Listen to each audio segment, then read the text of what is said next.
ስትጋበዝ በነበረው ሰዓትም ብዙ እህቶቻችን እባክሽን በፈጣሪ ዘናሻል ብለው ሲማጸኗት ታየ።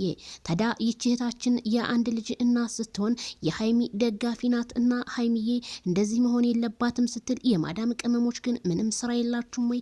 የቤተሰብ ሀሳብ የለባችሁም ወይ? እንደዚህ የምትጨናነቁት ነገ እናንተ ብትወርቁ ማንም የሚደርስላችሁ ሰው የለም እላለሁ።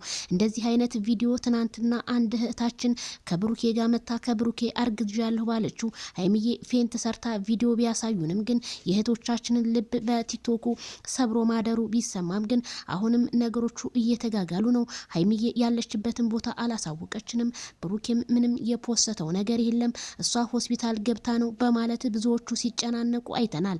አረ እባካችሁ ተረጋጉ እህቶቼ፣ ምንም ሆስፒታል ምንም ግን የቡታጅራ ዩቲዩበሮች የሰው ልብ ግን እየሰበራችሁ ግን የመጨረሻችሁን ነገር ግን ፈጣሪ ያሳየኝ ነው የምለው ማለት ነው።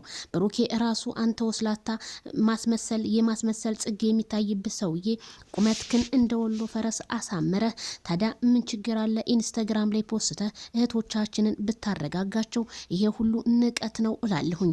ሰሞኑን በየቲክቶኩ በየኢንስታግራሙ ሲፖስት የነበረ ዛሬ ብሩኬ ምንም የፖስተው ነገር የለም። ይሄ ማለት ግን እህቶቻችንን ለማስደንገጥ ነው።